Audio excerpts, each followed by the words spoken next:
So ayan po mga kapatid, mag-share po muli tayo ng mensahe ng Panginoon na kung saan ito po ang nagbibigay sa atin ng malawak na kaunawaan para tayo ay makapamuhay ng naaayon sa kalooban ng Panginoon.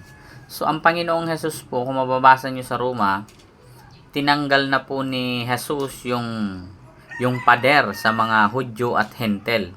Ang Hudyo po kasi at ang Hentel ay, ang Hudyo hindi makasalanan. Hindi kagaya ng Hentil na makasalanan. Pero ang Hudyo, nagkakasala din. May paliwanag nga dyan si Jesus na talinghaga na merong 500 utang at merong 50 utang. Pero parehas sila pinatawad. Parehas hindi nasisingilin. Kasi nga, si Jesus nang nagbayad.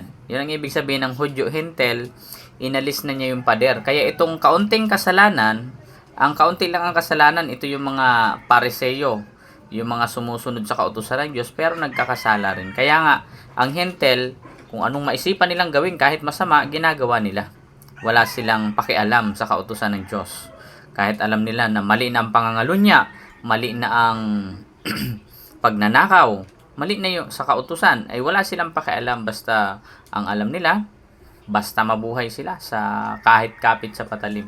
Ito yung inalis ng Diyos na pader na ang Hudyo, Hentil, wala ng pader kasi lahat naman ay nagkakasala. Ang mga Hudyo nga lang masyadong mataas ang tingin sa sarili nila. Spiritual po nun, ito yung kagaya ngayon, ay hindi ako kagaya niyan. Ako'y hindi masama. Kagaya nga kay Yulo, sabi nga ni Yulo, kung mababasa niyo yung ng interview si Yulo, yung magaling mag-vertical na nag-champion ngayon, sabi niya, kaya siya binibless ng Diyos, kaya siya pinagpapala, kaya niya narating ang ganon, kasi mabait siyang tao. Yun po ay isang kasinungalingan sa mata ng Diyos. Maari sa mata ng tao, mabait siya. Pero sa mata ng Diyos, sabi ng Diyos talaga, walang mabait kahit isang tao. Sabi niya sa Roma 3:12, Roma 3:10 hanggang 12, napakaliwanag ng sinabi ng Diyos. Kasi si Yulo po ngayon ay nasa stage siya sa spiritual na Hudyo siya. Tingin niya sa sarili niya, karapat dapat siya sa Diyos pagpalain kasi mabait siya. Pero ang tingin ng Diyos sa lahat ng tao, hindi ganon. Wala ng pader. Na para bang tingin ni Yulo, masasama ang ugali ng iba, kaya hindi pinagpapala. Siya mabait, kaya siya pinagpapala ng Diyos. Yun po yung mga maling katuruan na kapag hindi mo talaga kilala ang sarili mo ng lubusan at ang Diyos at ang kautusan ng Diyos, pag hindi mo alam, wala kang kaalam-alam, ang taas ng tingin mo sa sarili mo. Pero pag naintindihan mo na ang sabi ng Diyos sa Roma 3:12, walang gumagawa ng mabuti. Wala, kahit isa. Ibig sabihin ng Diyos, lahat masasama. Kaya hindi natin pwedeng sabihin mabait tayo. Kasi nung si Jesus tinanong ng isang binatang mayaman na taga-sunod din ng kautusan, mabuting guro, ano ang dapat kong gawin para ako maligtas? Ang sabi naman ni Jesus, isa lang ang mabuti. Kaya napakaliwanag na alam natin na isa lang ang mabuti. Ang tao hindi mabuti. Hello? Andali. So, napakaliwanag ng mga kapatid. Kaya nga mga Pariseyo, maraming Pariseyo ngayon spiritual. Kagaya ni Yulo ngayon, Pariseyo siya. Pag hindi niya makilala si Jesus at matanggap ng buong puso, kawawa ang kaluluwa ng isang taong ganun. Kasi umaasa tayo na mabait tayo, kaya tayo tatanggapin ng Diyos sa langit. Lalabas ang daan mo pa langit, sarili mong ginagawang mabuti. Ang sabi ni Jesus, walang makakapunta sa aking Ama sa langit kung hindi sa pamamagitan ko. John 14:6. So, dapat natin maintindihan niya mga kapatid. So, ngayon, ang nais ko i-share sa inyo na maliwanagan ang lahat ng tao. Kung mapapanood ba ito ni Yulo na huwag mo na ipagpatuloy ang paniniwala mo na mabait ka. Kailangan, ang mga apostol nga, inamin. Pag may nagsabi na hindi siya nagkakasala, ginagawa niyang sinungaling ang Diyos. Ang mabait kasi, kung aalamin mo, ang mabait, hindi nagkakasala, hindi gumagawa ng masama, hindi nag-iisip ng masama. Hindi nagsasalita ng masama. O, mabait ka ba? Tingin niyo mga kapatid, mabait ka ba? Kaya, tama ang sinabi ng Diyos, lahat ng tao masasama. Kaya hindi niya karapat-dapat tanggapin kung ang performance natin ng pagbabatayan. Kaya nga, mga pare noon, hinarap si Maria Magdalena kay Jesus. At sabi na, o guro, o Jesus, sabi sa kautusan ni Moises, yung galing sa Diyos, batuhin hanggang mamatayan, gumagawa ng ganitong pangangalunya o kasalanan. Ang sabi lang ni Jesus, sino man sa inyo na hindi nakagawa ng kasalanan, ang siyang maunang bumato sa babaeng nagkasala. Kita mo, walang nakabato, yung mga pari na pahiya. Talikod sila, pati mga naroon na nakikiusyoso, na feeling nila malinis sila at yung babae na si Maria Magdalena ay marumi. O nung sabihin ni Jesus ang katotohanan, sino man sa inyo hindi nagkasala, maunang dumampot ng bato at batuhin ng babae, walang nakadampot. Alisan lahat. Kaya ang gusto pansinin mo, ginamit ni Jesus yung pinakamatinding kautusan sa mga taong nagpapanggap na mababait sila. Sabi ni Jesus, kung ang kamay mo magkasala, maigi pang putulin mo yan kaysa mapunta ka sa impyerno ang buong katawan mo. Kung ang iyong mata, dukutin para mapunta sa langit yung malinis. Yung marumi, maiwan sa impyerno. Pag ang kamay, putulin. Kita niyo yan, mga paliwanag ni Jesus sa kautusan na binabaliwala ng mga tao. Ilang parte na ng katawan natin na nagkasala. Hindi na yan pwedeng mapuntang langit. Kaya hindi mo pwedeng sabihin mabait ka. Mula pagkabata, ang dami na natin nagawang kapalpakan. Gusto lang ipaabot ng Panginoon, wala nang pader. Kasi nga, napakabuti ni Jesus. Sinakripisyo niya ang buhay niya para yung lahat ng kasalanan natin, patawarin na ng Diyos. At nagawa na, naipatawad na. So ngayon, ang pinaka-the-best dito, sinabi pa ni Jesus. Sabi ni Jesus, kapag nag-isip ka lang ng mahalay sa isang babae, nangangalunya ka na. So, especially sa mga lalaki, pasintabi na sa mga feeling banal, sa mga lalaki nagagawa to lahat eh. Kahit pare. Minsan nga nakita natin pare, nakipagtalik dun sa may asawa na.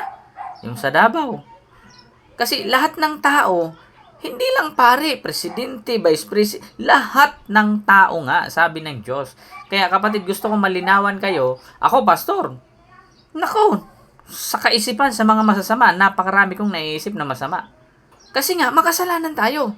Ang maganda lang dito mga kapatid, nais nating malaman na wala kang pwedeng respetuhin na sa mundong ito na sasabihin mo banal siya, mabait siya, o katanggap-tanggap siya sa Diyos. Hindi. Kailangan mamuhay tayo bilang realidad na ang lahat ng tao hindi tatanggapin ng Diyos sa langit kung hindi dahil kay Jesucristo.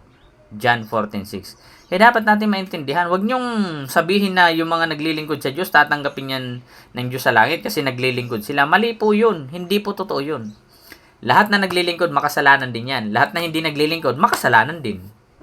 Ang gusto ipaabot dito ng Diyos, na makita nating lahat ng tao, na yung lahat tayo reject. Kaya nga, binigay ng Diyos ang Panginoong Hesus. Pinakita niya, inalay niya talaga yung buhay niya para yung lahat ng ating pagkakasala, kalimutan na ng Diyos, ipatawad na alang-alang sa pambayad ng Diyos ang dugo ng Panginoong Hesukristo. Kaya nga, ang kaligtasan ng tao ngayon, libre.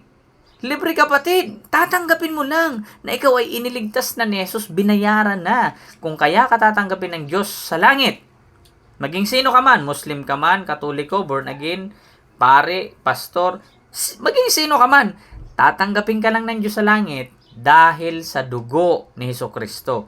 Dahil binayaran na niya lahat ng kasalanan mo. Pero ang kondisyon ng Diyos mga kapatid, alam niya ang laman ng puso natin at isip natin. Ang basihan niya, tinanggap mo ba ang alok ng Diyos na libreng kaligtasan? Pinaniwalaan mo ba na ito'y matatagpuan mo kay Jesus?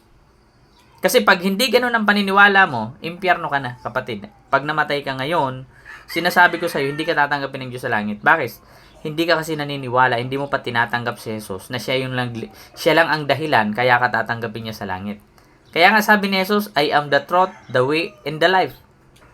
Walang makapupunta sa aking Ama sa langit kung di sa pamamagitan ko, sabi ni Jesus. Kaya dapat irespeto natin, igalang, tanggapin natin. Huwag mo nang irespeto yung mga iba't ibang katuruan ng relihiyon. Ang irespeto mo kapatid, ang igalang mo, ang tanggapin mo ay yung sinasabi ni Jesus na kahit sino hindi makakapunta sa aking Ama sa langit kung hindi sa pamamagitan ko. Yan ang respetuhin natin, tanggapin natin na dahil kay Jesus, kaya tayo makakarating ng langit. Ang mga apostol nga, ganun din ang ganun ang paniniwala at pinapangaral. Sabi ni Pablo sa Gawa 4:11, 12. Tandaan niyo mga kapatid, mga Gawa 4, talatang 11 hanggang 12. Ang paliwanag na nila kasi naintindihan nila ang mensahe ng Panginoon Jesus. Kaya nga nangangaral sila para mabuksan ang kaisipan natin. Kaya ugaliin natin magbasa ng Biblia mga kapatid, mga paliwanag ng apostol. Sabi ni Pablo, Gawa 4:11, 12, ang Jesus na ito, ang batong panulukan na itinakwil ng mga Yung mga pari nga, sila kasi nagpapatay. Hindi nila matanggap na si Jesus ang padala ng Diyos para maligtas lahat ng tao.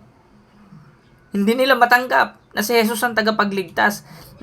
Kaya nga, ngayon, ang karamihang tao, umaasa pa rin sa kanyang kakayanan para maligtas. Sabi ni Jesus, ang naghahangad, iligtas ang buhay, mapupunta sa impyerno, sa pangalawang kamatayan. Mateo 16:25. Kaya ini-encourage ko kayo kapatid, huwag mo sayangin ang buhay mo. Pag hindi mo nalaman ito at napaniwalaan na dahil kay Jesus tanggap ka na ng Diyos sa langit, pag hindi mo napaniwalaan yan, sinasabi ko sa iyo kapatid, kahit gaano ka kabait sa mata ng mundong ito, hindi sa mata ng Diyos, kasi lahat ng tao masasama sa mata ng Diyos. Sa mata ng tao dito, mayroong mabait yan kasi hindi ka nga naman niya kilala kung gaano karami nagawa mong kasalanan. Yan, nakikita lang nila sa'yo, kabaitan mo. Kaya, gusto kong malaman mo kapatid, niligtas na tayo ni Jesus. Si Jesus lang ang daang palangit. Kaya sabi ni Pedro, sa Gawa 4:11-12, walang ibang pangalan. Pakinggan nyo ha, ito ang igalang at tanggapin natin. Walang ibang pangalan na ibinigay ang Diyos sa silong ng langit o dito sa lupa. Wala siyang ibang pangalan na ibinigay para sa kaligtasan ng lahat ng tao. Tanging pangalan lamang ni Hesukristo, yung namatay sa cross, yung nagbayad ng kasalanan natin at muling nabuhay sa ikatlong araw. Siya lang ang binigay ng Diyos.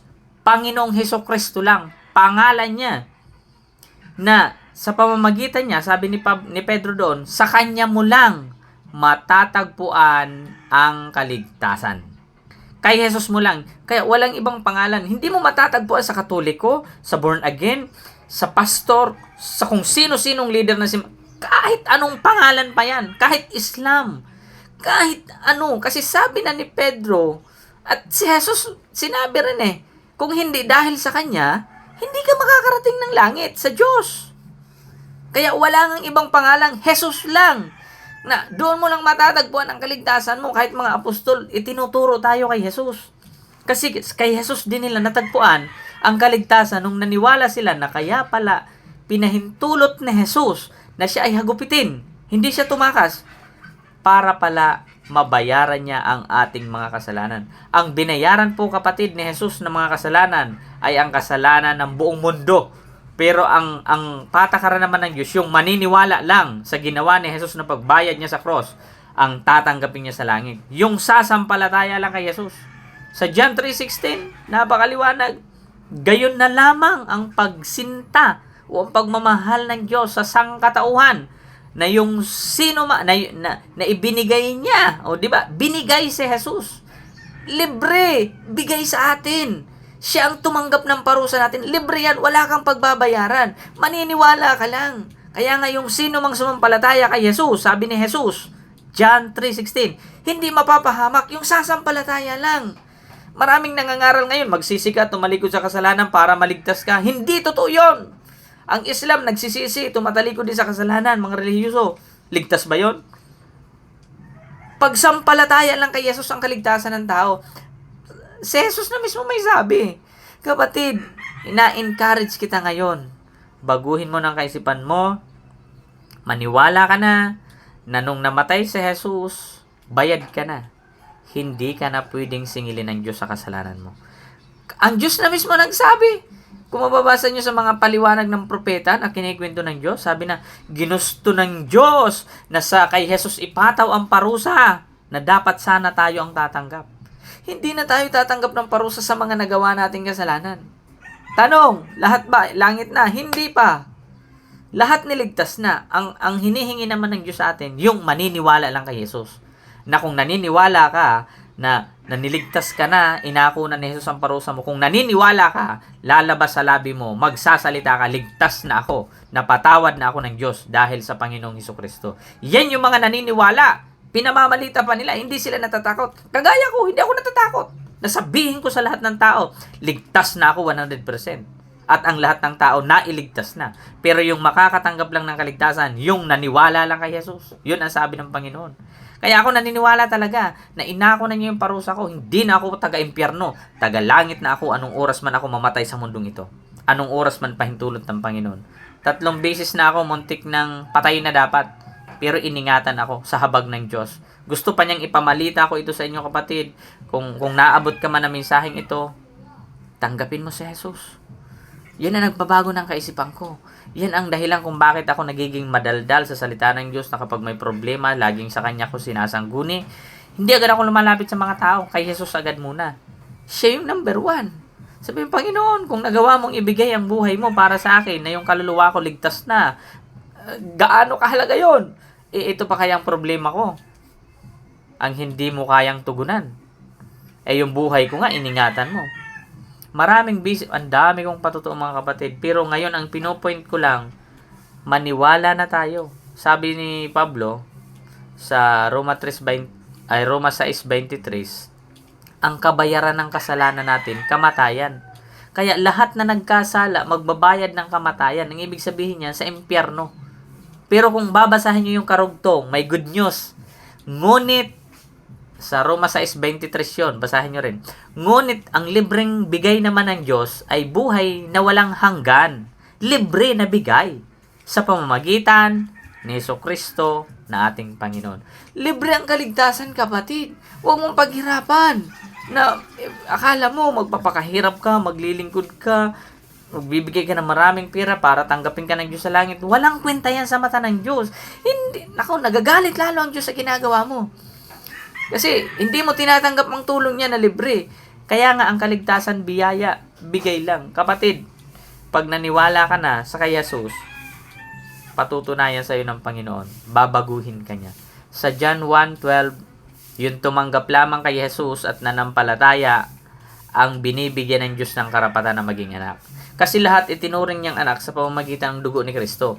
So, paano mo malalaman na anak ka? Paano mo matatanggap kung hindi mo tatanggapin ang mensahe ni Jesus at paniniwalaan na dahil nga sa dugo ni Jesus, anak ka na ng Diyos. Kaya ang nakakatanggap lang ng karapatan na maging anak, yung tumanggap lang kay Jesus at naniwala, nanampalataya. Paano mo naman tatanggapin si Jesus at pananampalatayanan kung wala kang kaalam-alam sa mensahe ni Jesus kung ba't siya namatay sa cross at muling nabuhay? Kaya kapatid, kung concerned ka, ini-encourage kita.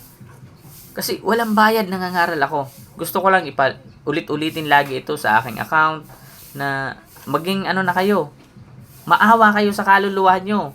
Sa mga kaluluwa ng lahat ng tao, na yung lahat ng tao na hindi makakaalam ng libreng kaligtasan na yan na pinadaan kay Jesus, hindi yan magkakaroon ng pagtanggap kay Jesus at pananampalataya. Pag namatay po sila, masakit man sabihin, impyerno na sila, hindi sila tatanggapin ng Diyos sa langit. Lahat ng mamamatay na walang tamang pagkakilala kay Jesus, walang tamang pagtanggap, pananampalataya, impyerno na. Kahit anong gawin nyo. Kasi sabi ni Jesus, makakarating ka lang sa langit dahil sa Kanya. Kaya kapatid, kung ang paniniwala mo lahat ng tao ay, kung ang paniniwala mo may mga taong maliligtas ay mababait lang, magbago ka na ng kaisipan. Ang Diyos na mismo nagsabi, lahat ng tao sa buong mundo masasama. Kasama si Birheng Maria, kasama mga Santo Papa, mga pastor, mga pare, lahat nga ng tao. Kaya yung mga nagsasabing hindi siya masama, mabait siya, sa impyerno yan mapupunta. Sinasabi ko na. Kasi sabi ni, ang nagsasabing mabuti siya, hindi siya nagkakasala. Yun ang ibig sabihin nun. Kasi saan ka nakakita ng mabuting tao na nagkakasala? Nakukuha nyo? Sabi ng Diyos, lahat ng tao masasama. Maliban lang yan kay Jesucristo na Panginoon natin, kasi hindi naman talaga siya tao. Pero 100% tao. Paano nangyari? Nag-anyong tao. Sa anyo ng taong makasalanan. Mababasa mo siya sa Roma 8, talatang 1, 2, 3. Basahin nyo, si Jesus ay nag-anyong tao sa anyo ng taong makasalanan. Hindi talaga siya tao. Nung nag-anyong tao siya, 100% tao. Pero bago siya naging tao, hindi talaga siya tao. Nag-anyong tao. Siya yung salita ng Diyos, siya yung mensahe ng Diyos. Para, basinin mo, kung hindi ako magsasalita, hindi nyo ako maintindihan. Kaya nga, naiintindihan natin ang paliwanag ng Diyos sa pamamagitan ng salita niya. Si Jesus ang salita. Kaya nga, nalalaman mo, mahal ka ng Diyos. Pinatawad ka na niya. Hindi ka niya sisingilin sa nagawa mong kasalanan. Kasi naiintindihan mo ang salita ng Diyos. Si Jesus, kay Jesus mo natagpuan.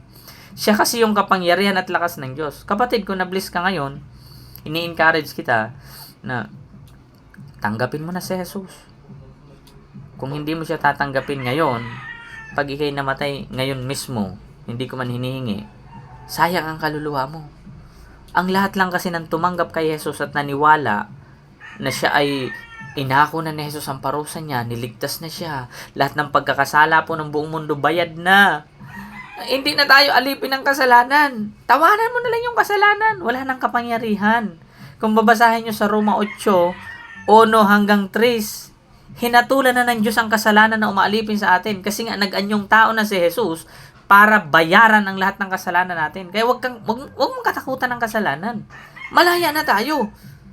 Ang totoo, sabi nga, kahit makagawa ka pa ng kasalanan ngayon, bukas at magpakailanman, bayad na yan. Hindi ko sinasabi na gumawa ka ng gumawa ng kasalanan. Ang gusto lang ipaabot ng Diyos para maligtas ka. Kasi kung hindi niya babayaran lahat ng kasalanan mo, sisingiling ka sa kasalanan mo ng Diyos. Kaya nga, ang patakaran na lang ng Diyos ngayon, yung ayaw lang maniwala kay Jesus, yun lang ang dadalhin niya sa impyerno. Kung gusto mo maligtas, kapatid, tanggapin mo si Jesus. Paniwalaan mo siya. Kahit mag-isa ka lang. Panginoong Yesus, salamat. Ako pala ay kasama sa tinubos mo. Ikaw na palang umako ng parusa ko kasi ako napakasama akong tao. Isa akong walang kwenta sa paningin ng Diyos. Kaya salamat sa iyo, O Diyos. Binigay mo si Jesus para sa akin. Kapatid, tanggapin mo si Jesus.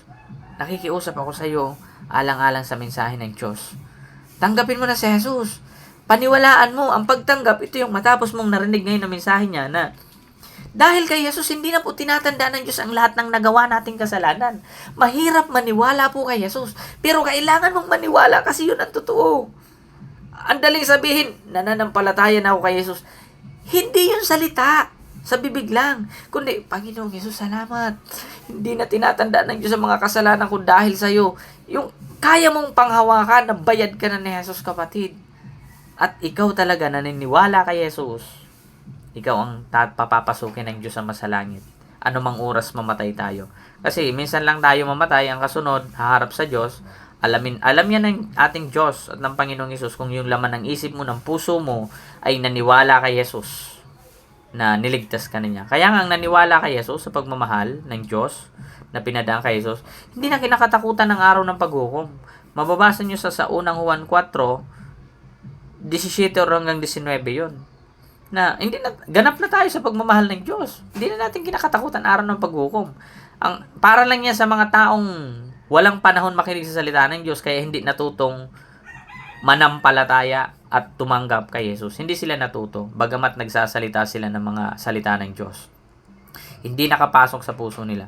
Kaya pagdating na paghukom, takot na takot pa rin sila. Kaya sabi nga sa may bahay ko, pag ako namatay, huwag niyo akong padadasalan, huwag niyo akong kung ano-anong gagawin niyo diyan. Ako'y diretso sa langit dahil binayaran ako ng Panginoong Hesus. Libing nyo na lang katawan ko. Wala namang kwenta tong katawan na to. Yung nakatira dito, yung nag-uutos kung anong gagawin sa katawan kong to. Inuutusan ko lang yung magtrabaho dito para may makain kami. Kasi yung nakatira dito, yan yung tinubos ni Hesus. Yan yung hindi na mapapahamak.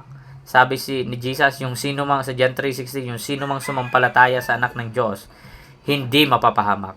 Hindi mapapahamak yung kaluluwa. Yung katawan natin napapahamak, na aksidente nga ako eh. Pero iningatan pa rin ako ng Diyos. Patay na dapat ako. Crack na itong bungo ko. Ang doktor nga, ayaw akong pauwiin at masilan ang lagay ko. Pero umuwi ako. Humingil ako ng mga gamot niya na para sa physical. Na sabi niya, doon dapat ako. Sige, hindi, sa bahay na ako magpapagaling. Kasi alam ko, ang Panginoon, siya nag-ingat sa akin. Kasi patay na dapat ako sa aksidente pa lang na yun. Grabe, ang tama ako dito. Kung ako magpapatuto sa inyo, patay na dapat ako. Ayaw lang ng Panginoong Hesus na kuhanin niya kaagad ang aking dalhin agad sa langit. Kasi marami pa akong trabaho. Ang dami. Gaya ngayon, nagla-live ako para hikayatin kita, kapatid, na maniwala kay Hesus. Kung naniniwala ka ngayon, sumabay ka sa panalangin ngayon. Magpe-pray tayo. Ang salita ng Diyos may bisa. Hindi mawawalan. Anong oras mo man mapanood, kapatid? Doon sa narinig mong mensahe at pinapasok mo sa isip mo, sa puso mo, at sa panalangin ito susunod ka, na may tamang pagkaunawa sa mensahe ng Panginoon, mararamdaman mo ang kanyang banal na Espiritu para ipamukha sa iyo ng Diyos na matagal ka na niyang tinanggap. Ngayon mo lang narinig. At kung buo ang puso mo, buo ang loob mo na tanggapin siya, makakapanahan siya sa iyo para ipaliwanag pa niya sa iyo yung mga malalalim na mensahe niya na hindi kayang unawain ng matatalinong tao sa mundong ito, na ituturo lang ng kanyang banal na espiritu. Kaya kapatid, kung buong puso kang naniniwala ngayon na kasama ka sa tinubos ni Jesus, kasi lahat naman talaga ng tao sa buong mundo kasama, ang kailangan lang malaman mo at paniwalaan mo sa puso mo na kasama pala ako. Lahat ng tao. Kaya nga anuman relihiyon na samahan mo, basta tatanggapin mo si Jesus ng tama ang pagkaunawa mo, tanggap ka ng Diyos sa langit. Kasi sabi ni Apostol Pablo sa unang Korinto 15 talatang 19, basahin niyo po. Unang Korinto 15, 17 yun or hanggang 19. Sabi doon ni Pablo, kung hindi namatay at muling nabuhay si Jesus, hindi pa sana tayo nalinis sa ating mga kasalanan. Ang gusto ipaabot ni Pablo, totoong namatay na si Jesus at muling nabuhay na. Kaya naman, nalinis na tayo ni Jesus sa mata ng Diyos sa ating mga kasalanan. Ang tingin sa atin ng Diyos, banal dahil sa dugo ni Kristo. Banal ka hindi dahil sa wala kang nagawang kasalanan. Banal ka hindi dahil sa may nagawa kang kasalanan. Ang tingin sa iyo ng Diyos, banal ka na, karapat dapat ka na, kasi lahat ng kasalanan mo sa mundong ito, binayaran na ni Jesus. Kaya nga, kung babasahin mo sa unang Korinto 15, talatang 17 or 19, kung hindi namatay at muling nabuhay si Jesus, hindi pa sana tayo nalinis sa ating mga kasalanan. Ang gusto sabihin ni Pablo, nalinis na tayo. Huwag mo nang ituring na marumi ka. Tanggap mo makasalanan ka, marumi ka. Pero tanggapin mo rin yung bagong katwiran na binibigay ni Jesus, na dahil sa kanyang dugo, hindi na ganyan ang pagtingin sa iyo ng Diyos. Dati nung hindi pa siya nagbayad, marumi ka. Nung nagbayad na siya, malinis ka na. Kailan mo lang na matatanggap na matagal ka nang nalinis na o nalinis ka na niya, napatawad ka na, pag nalaman mo na kasama ka sa tinubos ni Jesus at tinanggap mo sa puso mo, pinaniwalaan mo. Kaya kapatid, basahin mo rin yung mga binibigay kong verse. Unang Korinto 15, 17 hanggang 19. Kung hindi namatay at muling nabuhay si Jesus, hindi pa sana tayo nalinis sa ating mga kasalanan at walang kabuluhan ang ating pananampalataya. O, di ba? Napakaliwanag. Ang pananampalataya kay Jesus, naniniwala ka na siya ay namatay talaga at muling nabuhay at nalinis ka na doon sa kasalanan mo sa mata ng Diyos. Kaya nga, nagpapasalamat ka lagi sa Diyos kasi napakabuti niya. Laging ganun ang tingin niya sa iyo noon, ngayon, bukas at magpakailanman. Kaya nga, manatili kang tapat kay Jesus. Na nalinis ka na niya, wala nang pwedeng umagaw sa iyo sa Diyos kasi nilagdaan na ng dugo na banal ni Jesus. Ng banal na dugo ng Panginoong Jesus. Yung patotoo na tayo'y nalinis na. Kaya nga, kaya niyang takasan na mamatay sa cross. Pero hindi niya ginawang takasan kasi yun ang trabaho niya para ikaw, ako, lahat ng tao, mabigyan niya ng buhay na walang hanggan sa pamamagitan ng tinapos ni Jesus sa cross. Kaya kapatid, kung willing ka ngayon na tanggapin si Jesus at paniwalaan, sumunod ka sa panalangin ito. At ang Diyos, ang banal na Espiritu niya, ang ating Diyos Ama na nasa langit na nakaalam ngayon ng puso't isip mo, ang magpapatotoo sa iyo ngayon. Kaya sinasabi ko sa iyo, kung sasama ka sa panalangin na ito, sasabay ka ng tama ang pagkaunawa mo, tatanggapin mo ngayon si Jesus, paniniwalaan mo, kikilo sa iyo ang banal na Espiritu ng Panginoon. Ako, mag-isa ako tumanggap sa Panginoon, kumilos ang banal na Espiritu. Nung maintindihan ko to. Kasi tinawag niya ako para sa mensaheng ito na magandang balita niya, para ipangaral. Nung tinaas ko ang kamay ko, mag-isa nga ako sa bahay. Sabi ko, Panginoong Jesus, ngayon ko lang nalaman. Kasama na pala ako sa niligtas mo. Lahat ng kasalanan ko pala pinagdusahan mo na. Kaya hindi na pwede ako magdusa sa kasalanan ko.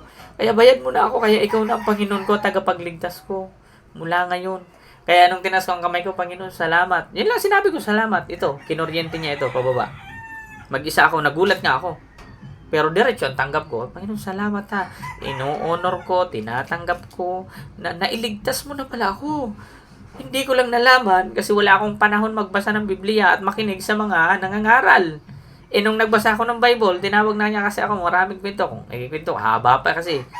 Kaya ngayon kapatid, kung willing ka na tanggapin si Jesus ngayon, sumunod ka sa panalangin ito at bulayin mo na niligtas ka na talaga ni Jesus. John 3:17, sabi ni Jesus, inutusan siya ng Diyos sa mundong ito, hindi para parusahan lahat ng tao, kundi iligtas sa pamamagitan niya. Nautusan na po ng Diyos ang Panginoong Hesus. Yung kwento niyang iyon nangyari na iligtas na niya lahat ng tao. Ang kailangan na lang matanggap mo. Ngayong oras na ito, kung tatanggapin mo siya, langit ka, anumang oras na pumanaw ang katawan natin. Kasi hindi natin alam ang bukas. Kaya kapatid, kung gusto mo tanggapin si Jesus ngayon, manalangin tayo. Pikit mo ang mata mo ngayon, taas mo ang dalawa mong kamay. At bulayin mo yung mensaheng napakinggan mo mula kanina hanggang ngayon tungkol kay Jesus. Sige, taas mo ang kamay mo, dalawang kamay mo. Huwag ka mahiya kung may mga tao man sa paligid mo na gusto mo na makarating ka ng langit talaga, anumang oras, na hindi ka na mapuntang impyerno. Tanggapin mo si Jesus ngayon sa panalangin ito. Pikit mo mata mo kapatid at taas mo ang dalawang mong kamay. Ama naming Diyos, ngayong sa panalangin ito, hinihiling ko sa iyo sa patnubay ng iyong Holy Spirit, sa pangalan mo Panginoong Jesucristo, na kung sino man siya na maabot na mensahe mong ito at sasabay sa panalangin ito, kayo po ang magpapatotoo sa kanya. Tinawag mo ako para magpatotoo sa mga tao kung sino ka. Kaya ngayon sa panalangin ito, Ama, hayaan mo na matanggap ka talaga niya sa patnubay ng iyong banal na Espiritu. Sige, sumunod ka kapatid sa panalangin. Panginoong Jesus, ngayong nalaman ko na ako pala ay kasama sa tinubos mo at pinatawad mo na at siguradong ligtas na dahil sa ginawa mo dun sa cross ng Kalbaryo.